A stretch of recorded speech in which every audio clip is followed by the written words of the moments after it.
Shalom saudara sekalian. Ya puji Tuhan untuk kesempatan kepada saya secara khususnya masih diberikan satu momen untuk menyampaikan kebenaran firman Tuhan. Dan kita juga bersyukur setiap kita walaupun tertatih-tatih tapi bisa melewati tahun 2020. Kita harus percaya bahwa ada harapan di tahun yang mendatang. Karena Tuhan adalah Allah yang berkuasa atas dunia ini. Nah, jemaat sekalian, bersama-sama mari kita membuka Alkitab kita. Kita akan belajar dari kebenaran firman Tuhan. Tema yang diberikan kepada saya adalah Jesus and the New Messianic Community, atau saya persingkat atau ringkaskan menjadi The Community of Light. Komunitas terang yang saya ambil dari Yohanes pasal yang ke-9 ayat ke-1 sampai dengan ke-41. Nah, jemaat sekalian, narasi ini cukup panjang. Ada 41 ayat dan saya coba membacakannya itu ada sekitar sampai 9 sampai 10 menit kalau dibacakan. Oleh sebab itu, saya ingin mengajak kita untuk boleh membacanya secara cuplikan, ringkasan. Saya akan mulai membacakan buat kita semua dari ayat yang pertama sampai dengan ayat yang ke-7. Yohanes 9 ayat 1. Waktu Yesus sedang lewat, ia melihat seorang yang buta sejak lahirnya. Murid-muridnya bertanya kepadanya, "Rabi, siapakah yang berbuat dosa, orang ini sendiri atau orang tuanya sehingga ia dilahirkan buta?" Jawab Yesus, "Bukan dia dan bukan juga orang tuanya, tetapi karena pekerjaan-pekerjaan Allah harus dinyatakan di dalam dia. Selama aku di dalam dunia, akulah terang dunia."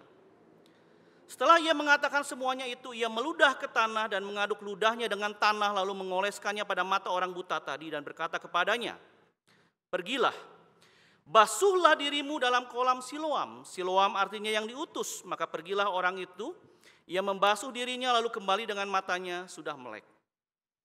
Loncat ke ayat 10. Kata mereka kepadanya, kata tetangga-tetangganya, "Bagaimanakah matamu menjadi melek?" Ayat 11 jawabnya, "Orang yang disebut Yesus itu mengaduk tanah, mengoleskannya pada mataku dan berkata kepadaku, 'Pergilah ke Siloam dan basuhlah dirimu.' Lalu aku pergi dan setelah aku membasuh diriku, aku dapat melihat." Ayat 13, lalu mereka membawa orang yang tadinya buta itu kepada orang-orang Farisi. Loncat ke ayat 17. Lalu kata mereka pula kepada orang buta itu, kata orang Farisi, "Dan engkau, apakah katamu tentang dia karena ia telah memelekkan matamu?" Jawabnya, "Ia adalah seorang nabi." Loncat lagi sekarang, mari kita loncat ke ayat 31. Kita tahu bahwa Allah tidak mendengarkan orang-orang berdosa, melainkan orang-orang yang saleh dan yang melakukan kehendaknya. 32. Dari dahulu sampai sekarang tidak pernah terdengar bahwa ada orang yang memelekkan mata orang yang lahir buta. Jikalau orang itu tidak datang dari Allah, ia tidak dapat berbuat apa-apa. Kemudian kita loncat ke ayat 35. Yesus mendengar bahwa ia telah diusir keluar oleh mereka, oleh orang-orang Farisi, oleh orang-orang Yahudi. Kemudian ia bertemu dengan dia dan berkata,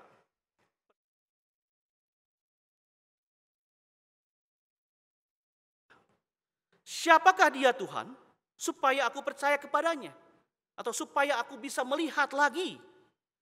Kata Yesus kepadanya, "Engkau bukan saja melihat dia, tetapi dia yang sedang berkata-kata dengan engkau, dialah itu." Maka katanya di ayat 38, "Aku percaya Tuhan." Lalu ia sujud menyembahnya. Kata Yesus, "Aku datang ke dalam dunia untuk menghakimi, supaya barang siapa yang tidak melihat, dapat melihat. Dan supaya barang siapa dapat melihat, menjadi buta." Kata-kata itu didengar oleh beberapa orang Farisi yang berada di situ dan mereka berkata kepadanya, "Apakah itu berarti bahwa kami juga buta?" Jawab Yesus kepada mereka, "Sekiranya kamu buta, kamu tidak berdosa. Tetapi karena kamu berkata, 'Kami melihat,' maka tetaplah dosamu." Sedemikian jauh pembacaan firman Tuhan. Nah, jemaat sekalian, sebelum saya memulai penguraian firman Tuhan, saya hendak mengisahkan kepada kita dua kisah nyata yang ironis. Saudara, kisah ironis pertama adalah kita mungkin pernah mendengar atau membaca media, menonton TV, bahwa beberapa waktu yang lalu kekristenan di Indonesia tercoreng dengan tertangkapnya seorang pejabat Kristen yang ketahuan mengkorupsi dana bantuan COVID-19. Saudara, sebagai sesama orang Kristen, bagaimana kita menyikapi hal yang seperti ini? Bisakah kita kemudian menyebut dia orang Kristen yang seringkali diidentikan sebagai pengikut Yesus? Bisa nggak kita? Mengapa orang Kristen bisa melakukan hal yang sedemikian teganya? Kalau memang dia orang Kristen. Di tengah suasana sulit dan duka, kok bisa ada orang yang begitu tega menyunat dana bantuan COVID, dana bantuan kemanusiaan hanya untuk mengisi pundi-pundi kekayaan pribadinya dan kroni-kroninya pastinya. Nah, pertanyaan esensialnya adalah apa yang terjadi di dalam dirinya.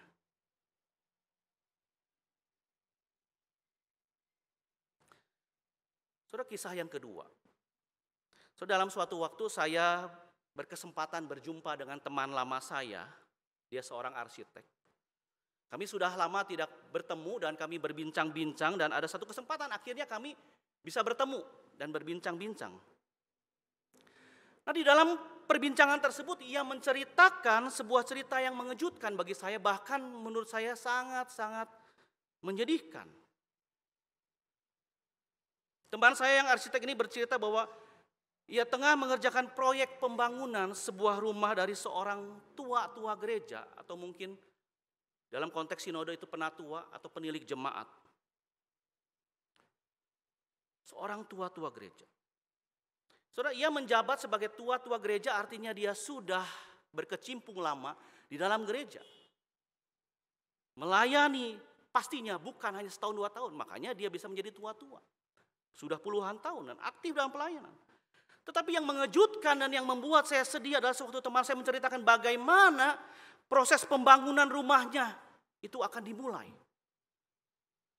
Di hadapan teman saya ini ternyata si tua-tua gereja ini berkonsultasi juga dengan seorang penasihat spiritual atau dukun atau paranormal atau ahli Hong Shui untuk mengukur ukuran mana yang baik demi kesejahteraan hidupnya.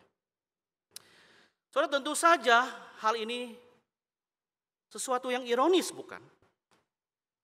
Seorang yang sudah hidup menginvestasikan seluruh hidupnya bagi Tuhan, kenapa bisa melakukan hal yang ironis? Padahal menurutnya tua-tua gereja itu begitu aktif dalam melayani katanya. Bahkan di rumahnya itu dibangun satu tempat khusus untuk mesbah keluarga. Ada kerohanian yang dijaga. Tapi ironis sekali, ternyata dukun tersebut juga bukan sekali 2 kali ia pakai, tetapi sudah menjadi dukun keluarganya. Artinya, mungkin dia bangun rumah, dia bangun toko, dia bangun yang lain, bahkan mungkin mesbah keluarga yang dia bangun pun itu juga diukur sama dia, saudara.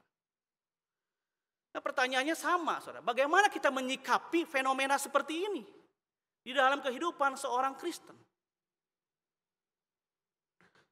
Apakah dia yang sudah lama melayani, berkecimpung di dalam gereja itu bisa disebut sebagai orang Kristen? Kalau kita melihat ada sikap yang ironis yang dilakukan. Apa yang sebenarnya terjadi di dalam dirinya? Saudara, tentu saja saya tidak bermaksud ingin menghakimi kedua orang tersebut. Namun harus ada pertanyaan besar yang dipertanyakan tentang iman mereka. Mengapa perjumpaan mereka dengan Kristus tidak memperbaharui hidup mereka? Mengapa mereka tidak bisa keluar dari lubang dosa? Tidak bisa keluar dari gua kegelapan menuju terang yang menerangi.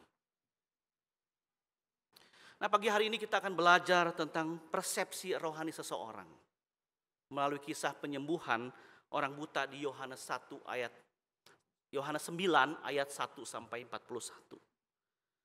Narasi penyembuhan orang buta ini merupakan tanda yang keenam dari 7 tanda yang dilakukan Yesus, yang ditulis sedemikian rupa oleh Yohanes untuk menunjukkan keilahian Yesus.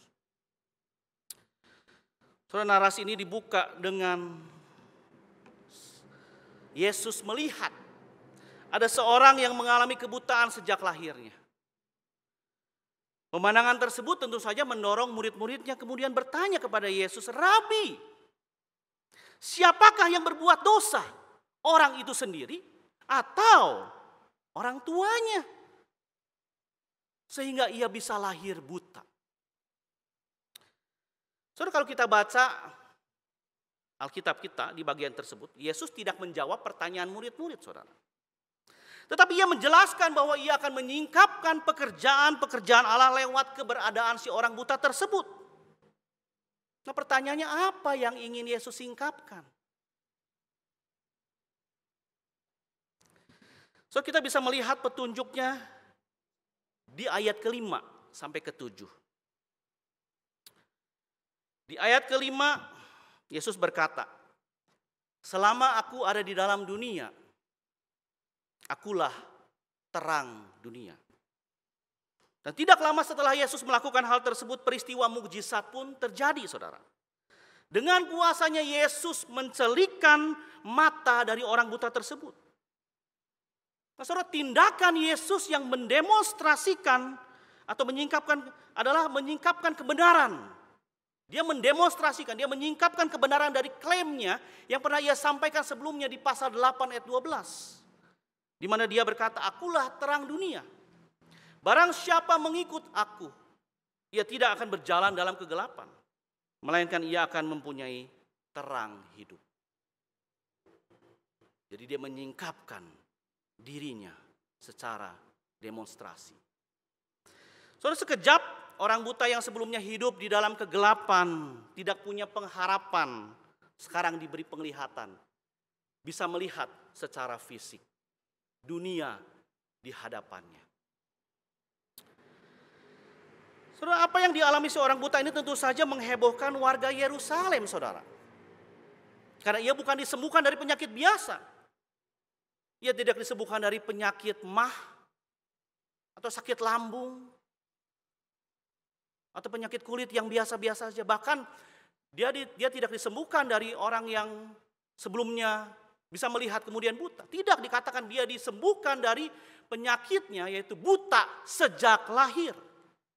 Sehingga kabar kesembuhan si orang buta ini bukan hanya ramai diperbincangkan oleh para tetangganya, saudara, tapi juga sampai kepada telinga orang-orang Farisi, petinggi-petinggi Yahudi yang diwakili oleh orang-orang Farisi. Kemudian si orang buta ini dibawa. Mereka kemudian menginterogasi orang yang sudah dicelikan matanya dan bertanya, "Bagaimana kamu bisa melihat?" Orang yang sudah dicelikan mata itu menjawab, "Apa adanya. Ia mengoleskan adukan tanah pada mataku, lalu aku membasuh diriku dan sekarang aku dapat melihat."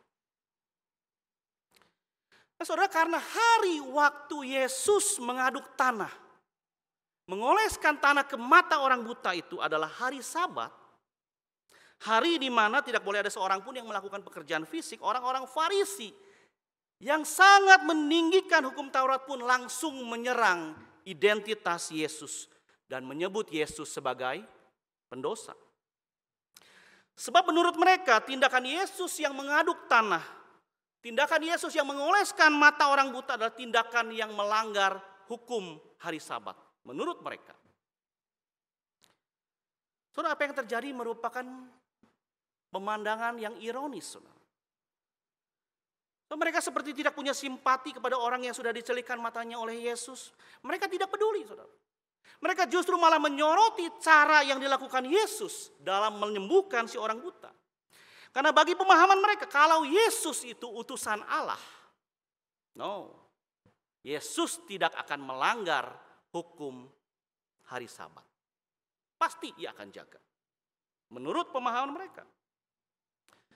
Saudara, hal ini memperjelas, saudara, bahwa memang pada dasarnya ada komunitas tertentu yang secara intensif tengah menolak Yesus. Saudara, kalau kita membaca PL, saudara, PL itu berisikan narasi ketidaktaatan umat Israel kepada Allah.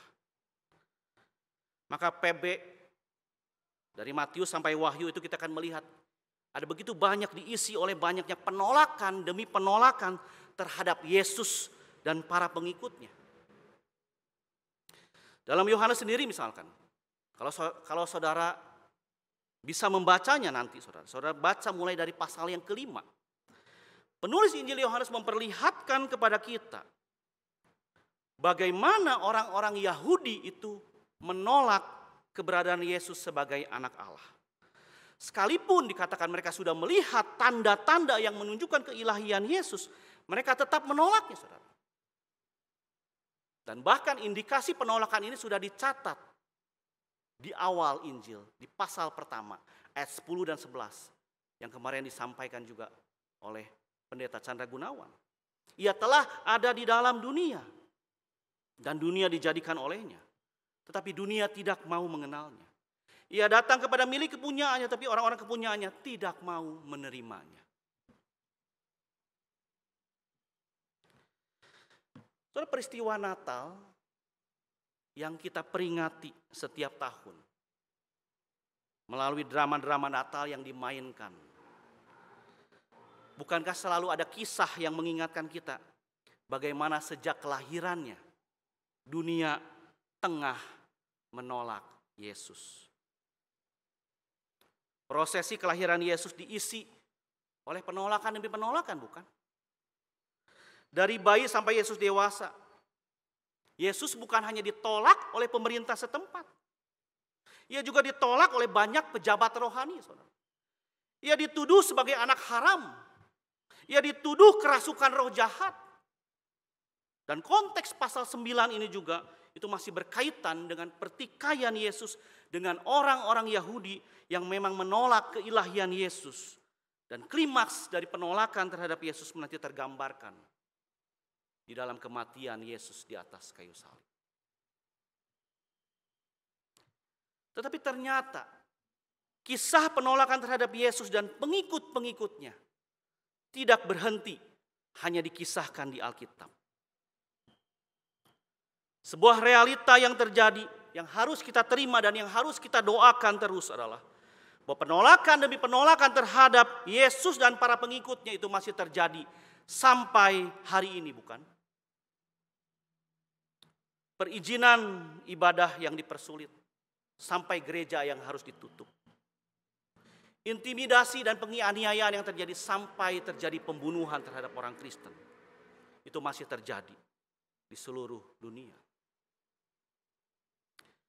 So, hal ini menegaskan bahwa penolakan demi penolakan terhadap Yesus dan para pengikutnya masih terus berlangsung, dilakukan secara intensif oleh mereka yang tidak percaya, yang disimbolkan oleh Yohanes sebagai anak-anak kegelapan.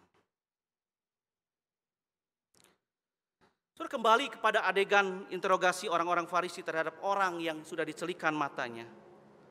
Ternyata menimbulkan satu kejadian yang cukup menarik, saudara, kalau saudara baca.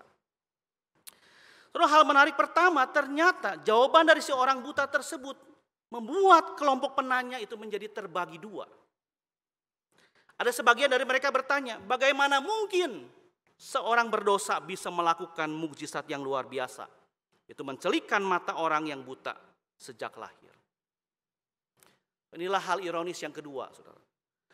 Penyembuhan si orang buta ternyata tidak mendatangkan puji-pujian kepada Allah, tetapi justru menimbulkan sebuah perpecahan antara komunitas terang dan komunitas kegelapan. Hal menarik kedua adalah jawaban dari orang yang dicelikan matanya. Sewaktu ia ditanya oleh orang-orang Farisi tentang siapakah pribadi yang mencelikan matanya, Pada waktu ia ditanya oleh para tetangganya di ayat 11 tentang siapa yang menyembuhkannya, ia hanya menjawab apa, saudara? Yang menyembuhkan saya adalah seorang manusia, seorang bernama Yesus. Titik. Dia, yang saya tahu dia namanya Yesus. Titik. Dengan kata lain, ia sama sekali tidak mengenal siapa pribadi yang sebenarnya Yesus itu. Tapi di sini sewaktu ia dikonfrontir oleh orang-orang Farisi, ia menjawab dengan tegas, ia adalah seorang nabi. Dengan kata lain, ternyata bukan hanya mata fisiknya saja yang sudah dibukakan oleh Yesus. Tapi mata hatinya, mata rohaninya pun perlahan-lahan, tetapi pasti mulai dibukakan sedikit demi sedikit tentang siapa Yesus. Tetapi, saudara, selalu ada tetapi di dalam kisah orang Yahudi ini, saudara. Orang Yahudi yang hatinya sudah dipenuhi dengan kegelapan itu tetap memilih untuk tidak percaya kepada kesaksian dari si orang buta yang sudah disembuhkan matanya itu. Sehingga mereka pun akhirnya memanggil orang tuanya. Kesaksian tetangga-tetangganya dianggap enggak valid. Orang tuanya kalau dipanggil, ditanya pasti valid. Akhirnya dipanggillah si orang tua dari si orang buta tersebut. Supaya bisa mendapatkan jawaban yang dikehendaki oleh mereka. Nah, saudara, sekalipun orang tuanya mengatakan hal yang sebenarnya, betul. Orang yang dicelikan matanya itu adalah anaknya dan dia memang buta sejak lahir, betul. Tetapi kalau saudara baca, saudara, mereka tidak berani bersaksi mengenai bagaimana cara sembuhnya dan siapa yang menyembuhkannya. Seakan-akan lepas tangan. Tanya saja, dia sudah besar.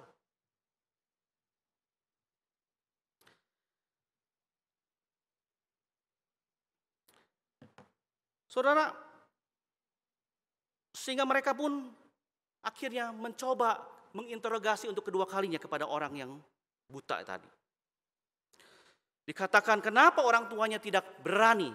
Firman Tuhan berkata, sebab orang-orang Yahudi telah sepakat bahwa setiap orang yang mengaku Yesus sebagai Mesias atau utusan Allah akan dikucilkan.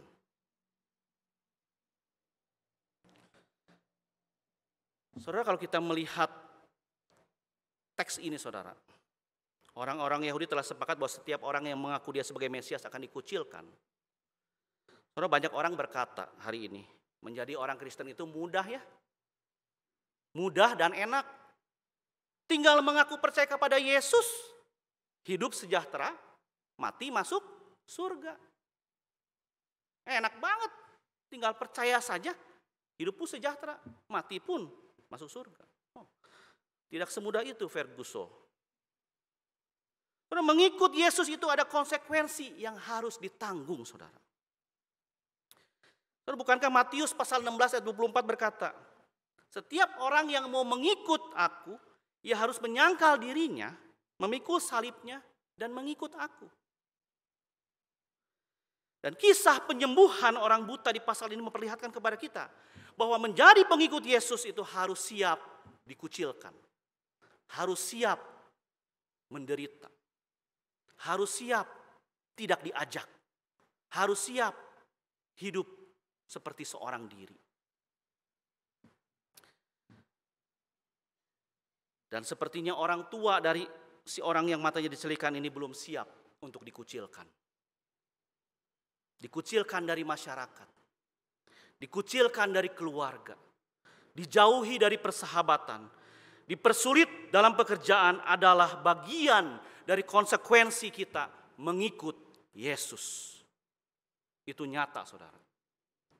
Mungkin kita tidak mengalami, tapi ada orang-orang lain yang mengalami. Tapi sekalipun demikian, tentu sebagai anak-anak Tuhan kita tidak boleh takut. Karena sebagaimana yang dijanjikan di Matius 5 ayat 10 ayat 12 harus kita pegang seumur hidup kita. Berbahagialah orang yang dianiaya oleh sebab kebenaran, karena merekalah yang empunya kerajaan surga. Berbahagialah kamu jika karena aku kamu dicela dan dianiaya dan kepadamu difitnahkan segala yang jahat. Bersukacita dan bergembiralah karena upahmu besar di surga.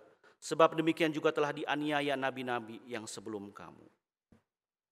Ini adalah berita anugerah untuk kita yang mau setia ikut Yesus. Saudara sekalian, karena mereka tidak mendapatkan jawaban yang mereka inginkan, mereka kembali memanggil si orang buta itu untuk kedua kalinya.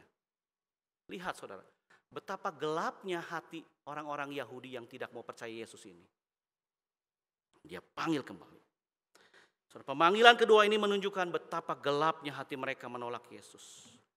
Padahal fakta tentang Yesus mencelikan mata orang buta itu sudah diceritakan sebanyak berapa kali saudara? 3 kali saudara. Dari tetangganya, dari orang butanya sendiri, dari orang tuanya saudara. Tapi masih tidak mau percaya saudara. Saudara, apa yang bisa kita pelajari dari kejadian ini? Saudara, penyembuhan orang buta sejak lahir oleh Yesus adalah tanda yang ke-6 dari 7 tanda yang menunjukkan bahwa Yesus itu sesungguhnya adalah Mesias, anak Allah, sebagaimana tujuan Injil Yohanes ditulis. Tetapi ironi berikutnya berbicara, sekalipun mereka sudah melihat tanda mukjizat, kenapa mereka tidak mau percaya?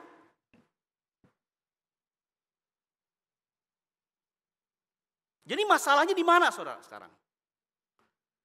Siapa yang menjadi orang buta sebenarnya?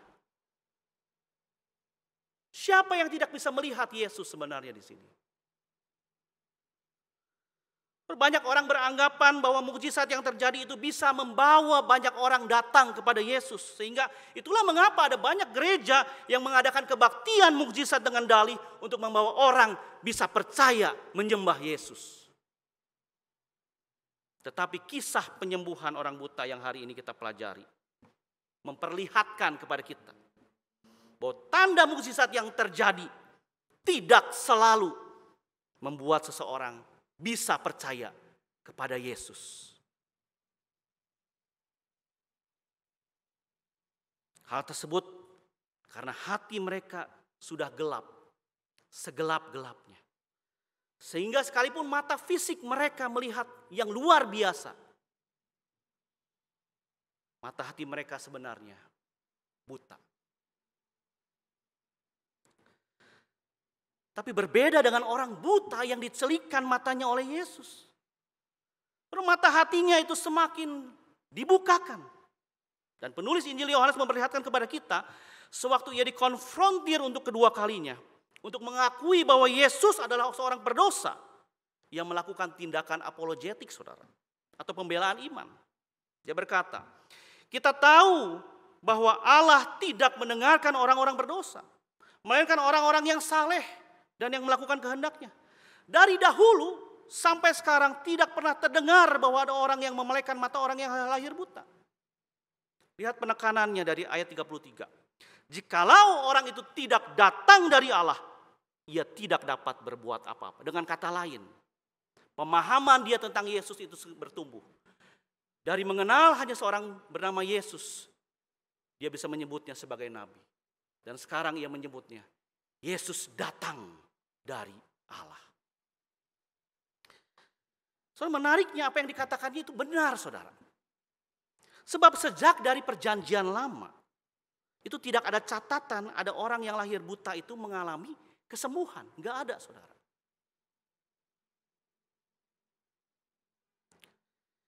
Yang ada hanyalah nubuatan Nabi Yesaya. Pasal 42 ayat ke-6 sampai 7 yang menghubungkan kedatangan Mesias dengan terang bagi bangsa-bangsa dan yang membuka mata orang buta. Mari kita lihat saudara. Aku ini Tuhan telah memanggil engkau untuk maksud penyelamatan. Telah memegang tanganmu. Aku telah membentuk engkau dan memberi engkau menjadi perjanjian bagi umat manusia, menjadi terang untuk bangsa-bangsa, untuk membuka mata yang buta, untuk mengeluarkan orang hukuman dari tempat tahanan, dan mengeluarkan orang-orang yang duduk dalam gelap dari rumah penjara. Ini sebuah janji tentang kedatangan Mesias yang digenapi oleh terang dunia.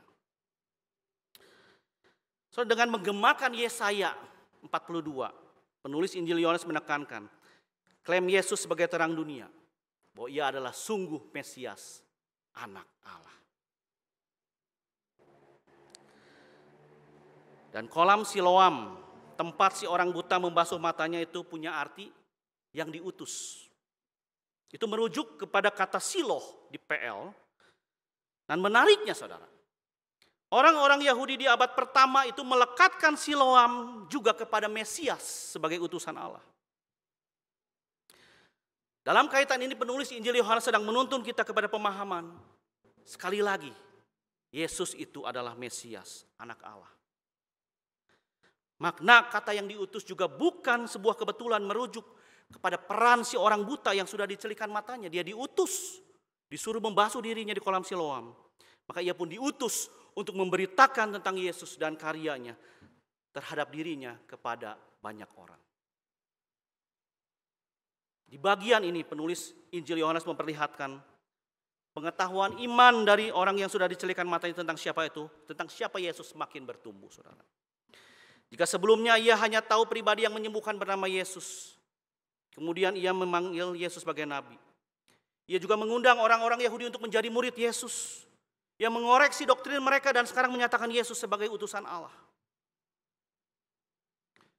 Dan akhir dari adegan ini ditutup dengan terjadinya pemisahan antara komunitas terang yang diwakili oleh orang buta yang dicelikan matanya dengan komunitas kegelapan yang diwakili oleh orang-orang Yahudi yang tidak percaya kepada Yesus. Dan klimaksnya saudara, sewaktu Yesus tahu si orang buta yang dicelikan matanya itu diusir oleh orang-orang Farisi, Yesus menghampirinya dan menantangnya. Percayakah engkau kepada anak manusia? Atau kalau diterjemahkan secara simbolik, melihatkah engkau kepada anak manusia? Jawabnya, siapakah dia Tuhan? Supaya aku percaya kepadanya. Atau buatlah supaya aku melihat lagi dia. Mata fisikku sudah bisa melihat, bukalah mata hatiku. Kata Yesus kepadanya, engkau bukan saja melihat dia, tetapi dia yang sedang berkata-kata dengan engkau, dialah itu. Orang yang dicelikan matanya itu melihat Yesus secara literal, sebagai pribadi yang menyembuhkannya. Namun ia juga melihat secara rohani, sewaktu Yesus menyatakan dirinya sebagai anak manusia. Dan di bagian ini, penulis Injil Yohanes menyatukan dua momen. Penglihatan secara fisik dan penglihatan secara rohani ketika ia melihat Yesus. Dan di bagian inilah pengakuan imannya mencapai klimaksnya saudara. Aku percaya Tuhan. Aku melihat dan ia sujud menyembahnya. Saudara, pengakuan imannya menegaskan kepada setiap kita bahwa Yesus itu adalah Mesias, anak Allah yang hidup. Tapi sebaliknya bagi orang-orang Farisi, sebagai simbol dari kegelapan dan ketidakpercayaan, mereka tetap menolak bahwa Yesus datang dari Allah. Saudara, narasi penyembuhan orang buta ini pun ditutup dengan perkataan Yesus yang sangat sulit untuk dipahami sebenarnya saudara. Kata Yesus, aku datang ke dalam dunia untuk menghakimi, supaya barang siapa yang tidak melihat dapat melihat, dan supaya barang siapa yang dapat melihat menjadi buta. Kata-kata itu dikatakan didengar oleh beberapa orang Farisi yang berada di situ, dan mereka berkata kepadanya, apakah itu berarti bahwa kami juga buta? Dan Yesus menjawab mereka, sekiranya kamu buta, kamu tidak berdosa. Tetapi karena kamu berkata kami melihat, maka tetaplah dosa. Saudara, masih ingatkah kita dengan pertanyaan murid-murid kepada Yesus di ayat kedua? Mereka bertanya, apa yang menyebabkan orang lahir buta? Apakah karena dosanya atau dosa orang tuanya? Yesus tidak menjelaskan dengan cermat, bukan? Tetapi di akhir narasi Yesus berkata, kebutaan secara fisik bukanlah semata-mata selalu karena dosa. Menyembuhkan orang di hari Sabat juga bukan semata-mata harus berdosa. Melainkan kebutaan secara rohani itulah yang merupakan manifestasi dari dosa yang sesungguhnya. Dengan kata lain, Dosa adalah yang menyebabkan seseorang mengalami kebutaan secara rohani.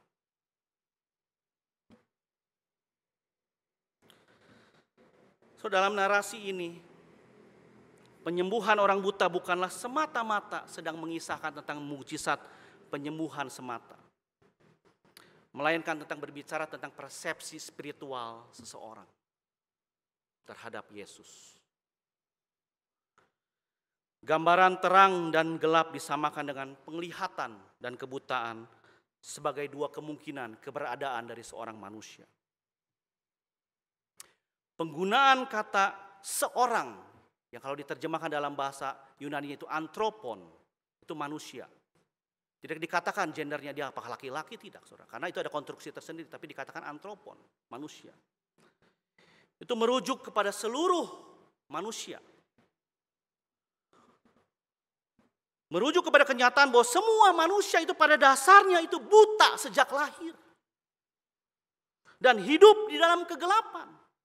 Sampai Yesus datang meneranginya. Oleh karena itu mereka yang berpikir bahwa mereka dapat melihat sebenarnya buta. Dan ada dalam kegelapan. Karena semua orang itu buta sejak lahir. Lahir di dalam dosa. Dengan kata lain, semua manusia lahir dalam keadaan berdosa dan hidup di dalam dosa sampai Yesus datang menerangi dan menyelamatkan kita. Narasi penyembuhan orang buta ini juga mengajarkan kepada kita bahwa sebagai bagian dari komunitas terang, kita yang sudah diterangi oleh Kristus punya kewajiban untuk bertumbuh secara rohani. Kita tidak boleh berhenti hanya mengenal Yesus di hari Natal sebagai juru selamat dunia. Tapi kita juga harus mengakuinya dan menyembahnya sebagai Tuhan. Karena dia adalah Tuhan yang mati dan bangkit untuk kita. Kita harus mengakuinya dan menyembahnya sebagai Tuhan atas hidup kita. Kita harus berani mempertanggungjawabkan iman kita sewaktu kita menghadapi tantangan seperti saat ini yang kita hadapi. Di depan itu banyak masalah besar pastinya yang tidak menentu akan masih menghadang kita. Tapi apakah kita bisa mempertanggungjawabkan iman kita? Bahwa kita adalah anak-anak Tuhan yang sudah diterangi oleh Kristus. So, kita harus berani menolak hal-hal yang bisa membuat kita jatuh kembali ke dalam dosa, kegelapan. Ibadah minggu. Persekutuan dalam kelompok kecil. Pembinaan lewat kelas STUJK. Pemahaman Alkitab lewat pribadi di rumah adalah sebuah sarana yang seharusnya mendorong kita untuk bisa bertumbuh sebagai anak-anak terang. So, sewaktu saya mengatakan hal-hal tadi, saya sama sekali bukan hendak melemahkan mereka yang lansia ataupun yang memiliki kelemahan fisik yang membuat mereka tidak bisa beribadah ataupun mengikuti kelompok kecil atau kelas STUJK. Bukan, saudara. Tapi yang saya masukkan di sini adalah kita harus punya antusiasme untuk mengenal Yesus lebih dalam, saudara. Ada keinginan untuk mau berelasi dengan Tuhan baik secara komunal yang wajib dan juga secara pribadi yang juga wajib, saudara. Sebab kalau kita tidak pernah rindu untuk bertumbuh, karena kita merasa diri sudah tahu, sudah mengerti, merasa diri benar, saudara. Jangan-jangan hati kita belum diterangi oleh Kristus. Kita berpikir kita bisa melihat, tetapi ternyata kita buta. Dengan kata lain, kita harus menyingkirkan segala kesombongan kita dan membuka diri untuk mengalami pembentukan Tuhan menjadi pribadi yang baru yang Tuhan kehendaki. Kiranya pemberitaan firman Tuhan di hari ini semakin menerangi hati kita untuk semakin bersinar bagi Kristus sehingga kita dimampukan untuk memasuki tahun yang baru. Sekalipun tidak jelas kelihatan oleh mata fisik kita. Tapi kita harus punya mata rohani yang jelas melihat ada Yesus di tahun 2021. Mari kita berdoa.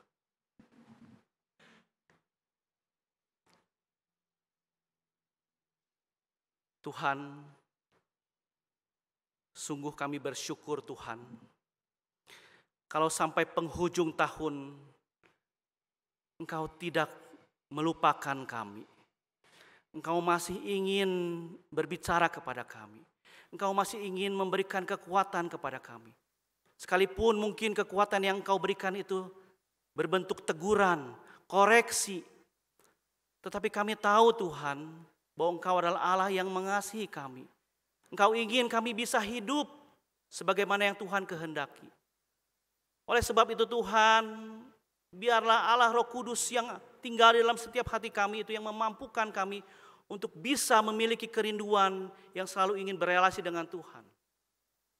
Menjalani kehidupan yang selalu ingin bertumbuh untuk semakin mengenal Engkau yang adalah Raja atas hidup kami. Yang lahir, yang mati, dan yang bangkit untuk menyelamatkan kami. Menolong kami untuk menjadi anak-anak terang di dalam dunia yang gelap ini. Mampukanlah kami dan kuatkanlah kami ya Tuhan. Di dalam nama Tuhan Yesus Kristus kami berdoa dan kami bersyukur. Amin.